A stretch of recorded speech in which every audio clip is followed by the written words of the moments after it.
السلام عليكم ورحمة الله وبركاته halkani waa EBC News Now daawadayaal ku soo dhawaada wararka degdega ah ee EBC News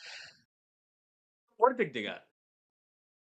ciidamada staafka madaxweynayaasha Puntland iyo Jubaland oo markaasi iyagu diyaarada lagu raray oo markaasi loo waday magaalada Muqdisho si ay ugu horeeyaan labada madaxweyne oo ka qaybgeli lahaa shirkii madaxweyne xasan sheekh maxamuud uu ku ballansanaa kowda bisha February uu qabtay inay wada kulmaan madasha mustaqbalka Soomaaliyeed iyo madaxweyne xasan sheekh maxamuud ayaa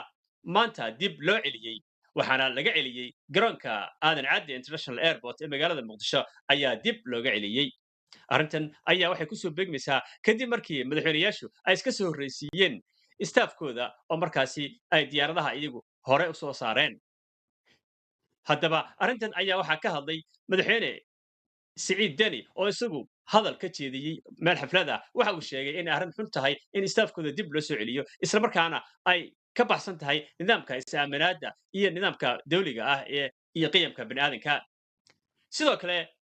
axmed madoobe ayaa war-saxaafada soo saaray waxa uu ku sheegay in markaasi ay aad ugu xun yihiin isla markaana aanay jirin wax heshiisa oo ay la galeen dowladda xasan sheekh maxamuud oo ku saabsan tirada ciidamada inta imanaysa ay istaafka ay wataan ee magaalada muqdisho imanaya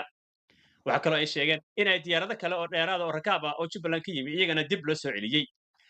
waxay sheegeen inay dhibaato tahay in diyaaradaha maadaama ay garoonka kale ay tegayaan ay shidaalka dib ay ugu soo noqonayaan ay ka soo qaataan arrintan ayaa caqabad ku noqotay markaasi waxa ay sheegeen labada maamulba in ay bareer dhaba ay tahay loo bareeray dadka rakaabka ah iyo ciidamada istaafka ah in markaasi naftooda loo bareeray ay tahayna bareer dil ayaa markaasi lagula kacay ciidamadaasi maadaama diyaaradda aanay haysan shidaal ay kusoo kala jeerayso oo ay qorsheedu tahay inay shidaalka garoonka kale ay tegayso ay kasoo qaadato marka ay soo noqonayso arrintan ayaa waxaa loo arkaa arrin aad runtii u xun isla markaana saameyn weyn ku yeelanaysa in shirkaasi uu dhaco iyo in kale waxaa loo badinayaa in shirkani aanu dhicin maanta isla markaana aan la garan doonin inay kasoo qaybgeli doonaan axmed madoobe iyo siciid deni maadaama istaafkoodii loo diiday inay yimaadaan